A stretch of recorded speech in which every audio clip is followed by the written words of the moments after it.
Hi, folks. Hey, we did this last year, and I took the concept of Duncan's Interoperability Village and thought that a year ago we were going to build an interoperability lab that we could all bring our moving parts and pieces and tools and frameworks so that we could persist these things. Because we used to get together and spend a day or two trying to get an AT&T connection between this thing and that thing. Very slow progress, get together 4 months later, 6 months later, a year later, you'd have to reconstruct. There was no way for us to build incrementally on progress. So let me give you a quick little background of who I am and why I'm so passionate about this. I'm Maroney. I work for AT&T. I'm currently in charge of threat intelligence acquisition and operationalization for all of AT&T. So I have a real interest in how we collect this intelligence and how we apply it to solving problems in business. I got introduced to AT&T threats in 2002. I was one of the original Type Rank participants. Spent 10 years working for a large defense contractor, primarily focused on advanced persistent threats. From 2002 to 2012, I got really tired of playing whack-a-mole. Okay, now I was also executive director for Defense Security Information Exchange, one of the most effective ISACs reformed with the CIPR efforts put out there. So a lot of experience in that. We were one of those highly effective at mitigating APT targeted attack in China. We were doing this on a portal, an old-fashioned threaded, creative thread. Hey, we're seeing this stuff, and copying and pasting narrative stuff. And then all of our 75 participant defense companies would copy and paste from you get a notification or something in the portal, you log in. This was not working. The Chinese had armies of rooms of people attacking us, and we're sitting there running at snail mail speed and trying to mitigate these threats. So I got very involved in trying to come up with an interchange standard. Basically, IODEF, so old folks remember IODEF. Then got very involved with SIX and TAXI, so getting an interchange language so that we could have interchange threat intelligence at wire speed. Right? Not a human being copy and paste speed, we could do this at wire speed. And then we could also operationalize the mitigations against that at wire speed. That was the mission. I thought, in 2005, we were almost there. I'm going to say this now. In 2025, we are truly at an inflection point on the development of all these standards and their adoption. SIX and TAG, I'll just mention this one. There's other elements to this.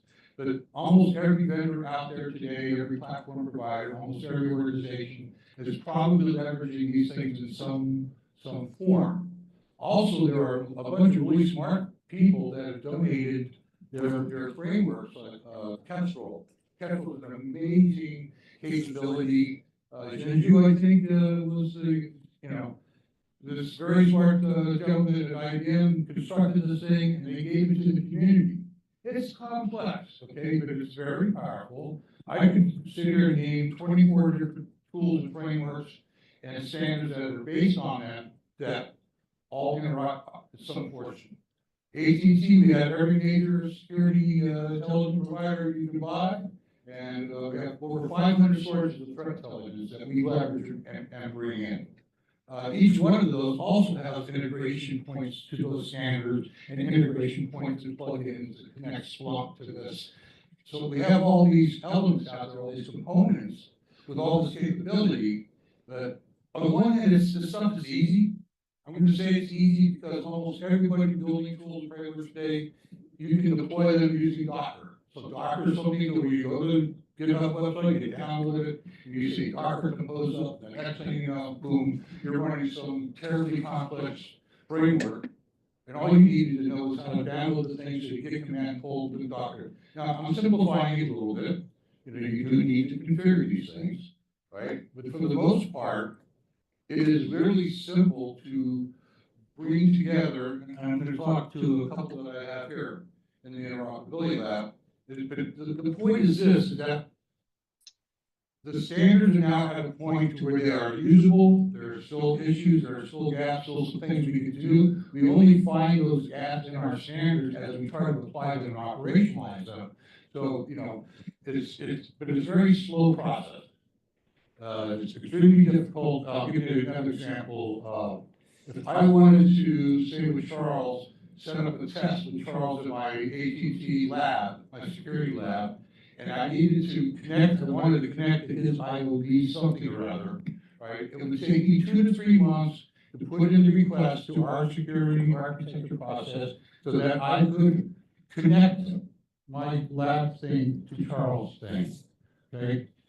We got here last year, I think we had 16 different sort of touch points just on what was presented, where all these things could have, all these things could have tied together, right? You know, we need to test this. How do we, you know, how do we bring this together?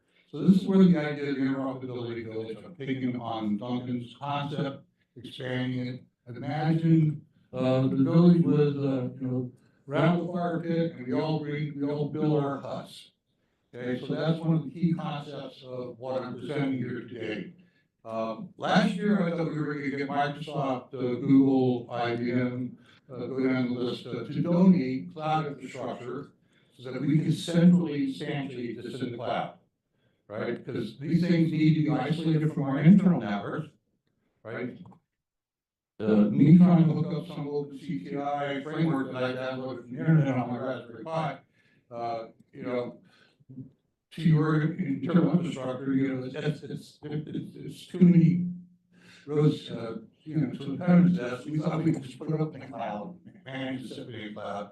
We'd be good. Well, nobody walked up with the $50,000 to $100,000 that we needed to fund that centrally managed infrastructure. To where we, you know, where we would deploy tools and frameworks and infrastructure servers, routers, firewall policies, all that. Okay, so it just never happened. So I totally rethought that approach and came up with what is now the distributed decentralized architecture. So I don't know if I walk over here, the camera's going to fall on me. But this represents the interoperability village. This is my neighborhood. Stop sharing so the camera can get big. I have the camera. They can see the camera without sharing. At least looking at it on the Zoom here, it's tiny. All right. Now it's big. Yeah. Okay. So this, I don't know if you can see it down here, but this represents my Raspberry Pi cluster. I have 8 Raspberry Pi 5s. I have SSD, 4 terabyte SSDs. They have each have 16 gigabytes of RAM, and I am able to run OpenCTI. I don't know if you're familiar with these frameworks. I have this running. I almost have OpenBAS running. We intended to do a live simulation using filigree OpenBAS, actually do a live simulated attack so that we can do all the telemetry instrumentation and automated reactions, etc. But that turned out to be a bridge too high. There are, like I said, this is simple. Okay, so for this, I run this for AT&T, so I'm very familiar with it, but it literally was download it, configure some things, 3 or 4 things like passwords in a file, say Docker compose run, and boom, I have a fully functional Mist implementation running on this Raspberry Pi right there. Okay, so I can build and have built a very sophisticated set of security tools and frameworks running on these Raspberry Pis. And everything you're going to need to, you know, to recreate this will be on our website. So the website is GitHub repo is up there. It's very rudimentary. Everything we're learning here in this process of building this out will be available to you. I'm using tools like Ansible that literally allow you to do infrastructure, you know, download the command, run the command. So, and we'll also share with you how to do these Raspberry Pis. Now the concept is this. This is what I built in my home lab. So this is completely isolated from AT&T, so I have complete flexibility. Okay, I can move at whatever speed I want to. If I want to download something and try something, I can do that. There's nothing to get in the way. I want to hook up a connection with Charlie, boom. All right, now the rule is in doing this, though, we're all going to agree that we're not going to hook up our secret sauce stuff to this. This is intended to be standalone, air gap place for us all to play. So this is the first village, right, or neighborhood. I'm calling these neighborhoods. And then I also took some older Raspberry Pis I had here to create the simulation of, let's say, Charlie's village. He wants to get his Raspberry Pis and stand up what our tools and frameworks he wants on that. You can do it in the cloud. I've also got an example in the cloud. Let me start sharing. I'll leave it on time. Right? You still got a lot of time. So that a lot of time. 15 minutes, 14 minutes. Okay.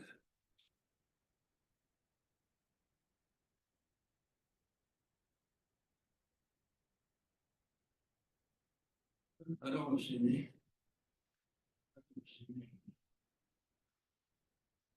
Very good. Pardon my ability to evidently drive. Okay. So, in order to do this without a central funding mechanism and a central cloud, needed some way for us to be able to instantiate these things using Raspberry Pis, or if you've got AWS infrastructure when you're doing your lab prototype, if you got some old server sitting in your lab, just hooking up, whatever technology you can run your tools and frameworks on, this will support. Using something called Mesh Central, extremely rich, robust framework that allows us to build meshes. So if you're looking here, this box village represents this set of Raspberry Pis here. Over here, on the south side neighborhood, that's this set of Raspberry Pis. And the way that this works is I instantiate this on AWS. I'm running on the free tier of AWS, so far it's not costing me anything out of my pocket to build out what we need to do this for the whole community.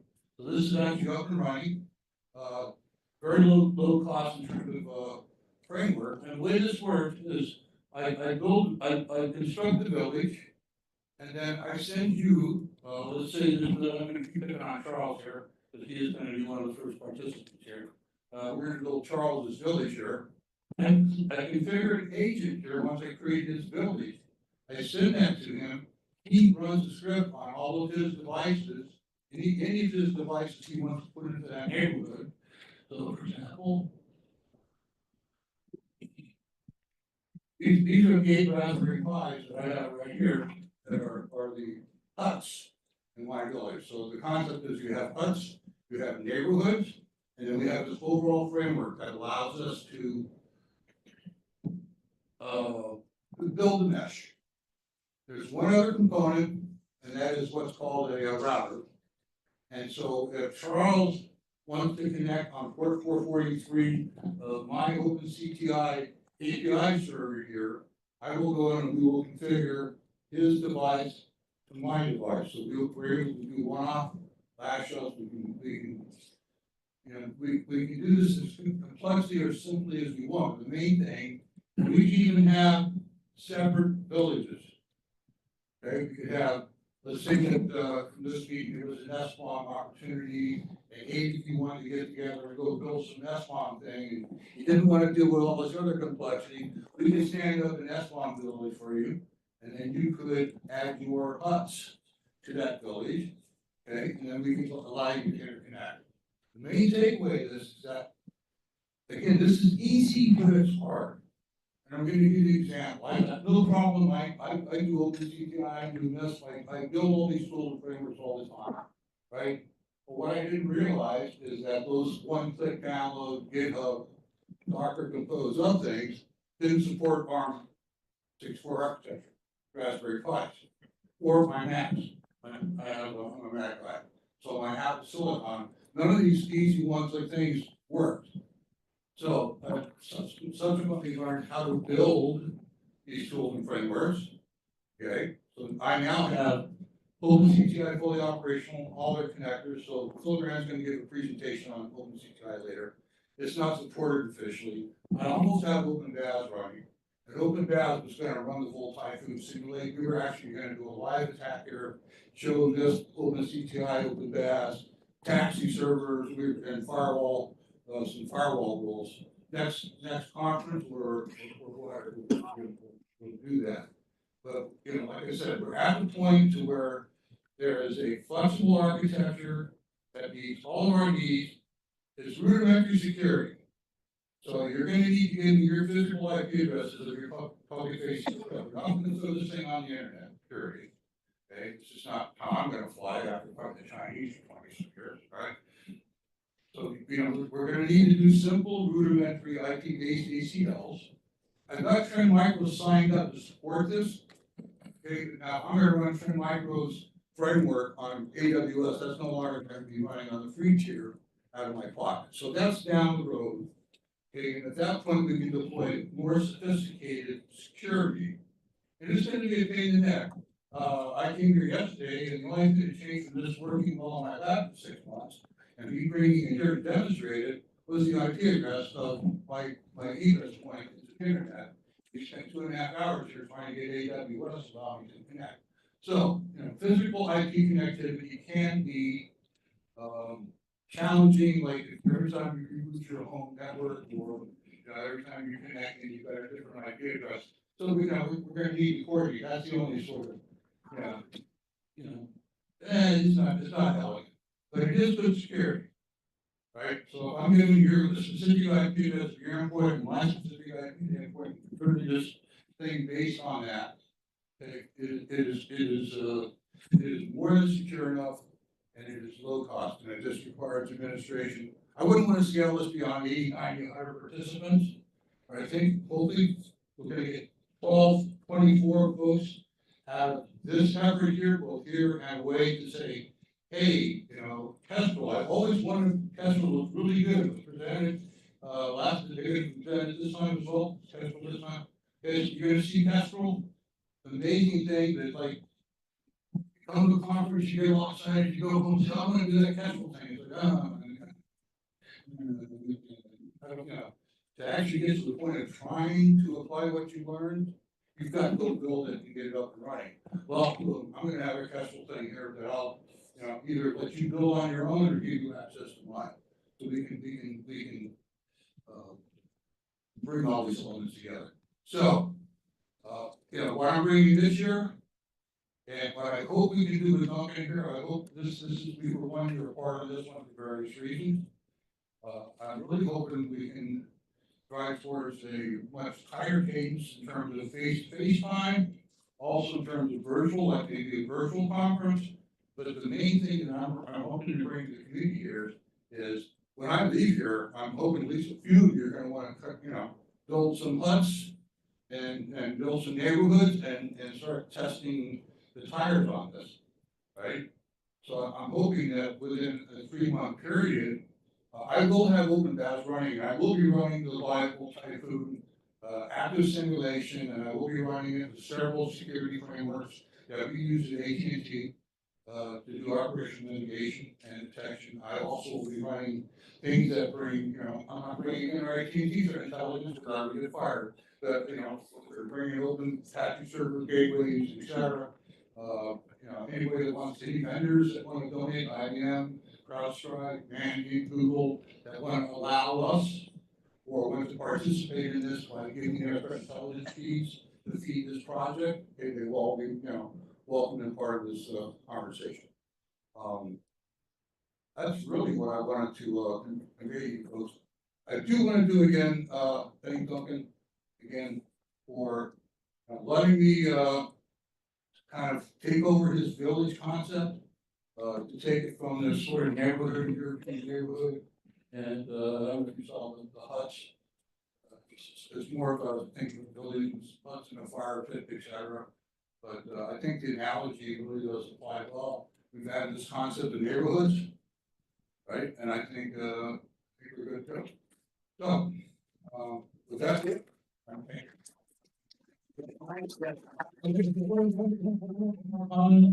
So we have a working session at the end of Thursday after 3 o'clock. So if you're interested in coming up and learning anything about how I build these Raspberry Pis, these are my slides. I've got 5 terabyte SSDs. I've got regular high-speed drives. I mean, it's actually pretty amazing how much capability and functionality is built in this. It's about $250 a piece to instantiate one of these high-end Pis with a 4 terabyte SSD and 16 gig RAM that you need to run these frameworks. So hopefully somebody will hang around for Thursday for that working session. So we got time for a couple questions. I know I haven't used one. So where do we stand on, you know, how much, I think you mentioned all this is free, so I'm assuming all this is open source, anybody can download. How much of it is documented? Okay, so I'm documenting now.